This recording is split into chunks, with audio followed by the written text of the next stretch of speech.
Here is my break card program that I'm running with a current student. This is an example of the break card that I'm using. In this PowerPoint, there's an introduction, some background info, purpose, method, participant, setting, results and discussion, data collection sheets, graph, and some future info to think about while running this. Some background information. The whole purpose of this plan is to teach a student to independently and appropriately request a break. The student is in a first grade public school setting. The target behaviors of the student, which are based on an FBA, were determined to be escape and attention. Now, some of these behaviors present themselves as aggression, elopement, yelling, and non-compliance. So I felt it was very important to teach planned escape. Data collection, some instructions for it. There is a social story to be included prior to using and teaching the break card. So ideally, I want the story, or at least the story should be read once a day prior to the invention. I have been reading it multiple times and also having the staff read it multiple times randomly throughout the day. A plus and a minus is recorded if a break is taken. So obviously plus for a break taken, negative for no break. I have been including the break duration to get an idea of how long the student is taking the breaks for. Least to most prompting is being used. I found in the beginning, when the treatment plan began, the student understood the concept of asking for a break and did not need hand-over-hand prompting. At first, I started using that, and then I moved to just verbal, no physical prompts. So the full verbal prompt is, do you need a break? Partial verbal, break. And the card is being held up at the same time that those scripted phrases, prompt levels are given. There also is a gesture and an independent. Data collection sheet, having a number of trials presented, written down, plus or minus for the break being taken. Also, for more information, a C is for at check-in, or O will be outside of check-in. So these are the time durations when and if the break occurs.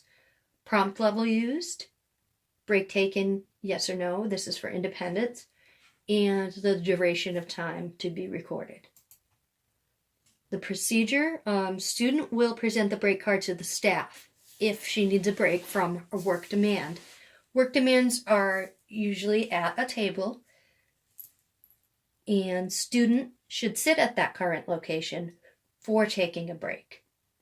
Student will be told the expectation of what happens when a break is complete, and the language that will be used is, and has been being used, is when you are finished your break, you can start earning for trade-in. This student is on a DRO in which 3 tokens have to be earned prior to taking a 5-minute break. The staff will teach the break response. A break card is always accessible to the student. It's in the student's reach on her desk. When the student presents the break card, it is to be honored at all times. And steps for criteria are listed as well. In part of the procedure, I put definitions in place so that all staff know what is to be used for scripted language, and what a break is and what a trade-in is. For the student's DRO, again, it's a 5-minute choice immediately after earning 3 stars. That is a trade-in, very different than a break. A break is defined as a planned escape from work demands with work demand removed from student. Initial training should be least to most prompting. Model every 3 minutes for 2 days. So about every 2 to 3 minutes, do you need a break? With the break card is presented. Unlimited time will be accessed during initial training period. So as many breaks as the student wants for as long as the student wants. Least to most prompting, again, for further steps, give the option every 5 to 10 minutes for 2 consecutive days at 90% or better. Also, I wanted to do a progressive ratio interval schedule for breaks, so increasing minutes after trials. So criteria for advancement. Error correction is included in the DRO, and so if the student escapes from the table prior or before a break is presented, the break model program presented, it goes back to following the behavior plan. The student will be prompted to return to the desk, and then when appropriately sitting and getting back on track, showing ready behavior, the student can request the break. But the break will only last about 1 to 2 minutes. Directions, initial training, again, here on the procedure. Do you need a break? That language is very important, holding up the card. And upon completion of the break, the student has to return to work immediately. And again, non-compliance occurs, refer to the behavior plan, the DRO and behavior plan that's already in place. Initial training, model every 3 minutes for 2 days, least to most prompting. This is step 2, 3, 4, and 5 for criterias. As we progress, more minutes go. Really important during break. This is teaching a planned escape procedure for the student. Really good example of negative reinforcement. I've wanted this child, and I want this child to be appropriate with behavior by asking for a break instead of engaging in problem behaviors. So I want this to be time for her that's reinforcing, but not a fun time. So staff should not engage with the student, no verbal or eye contact. Staff should leave the table and take the work with them. The DRO is stopped, so the timer is stopped while student is on break. They are not earning. And the student is to be reminded every 2 to 3 minutes that when you're finished your break, we can start the timer and you may earn for trading. There is a social story to be read at least once per day prior to intervention. I'd like this read in the morning. I do read it more often than that, randomly, and I have staff do that as well. The social stories are really cool. They're written specific to the individual student and his or her behavioral needs. They serve as a visual prompt, and they're really repetitive in nature. So they're also written in a way that students can understand based on their verbal and comprehension level. And I like them because they give an example of non-behavior and behavior in a positive manner. So what the student should be engaging in versus what is not acceptable. This is just the story related to the student.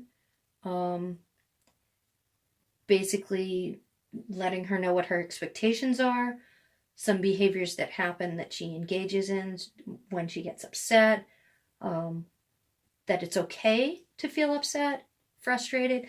Not everything we do is fun, but we can use our break card to stop what we're doing and relax without work.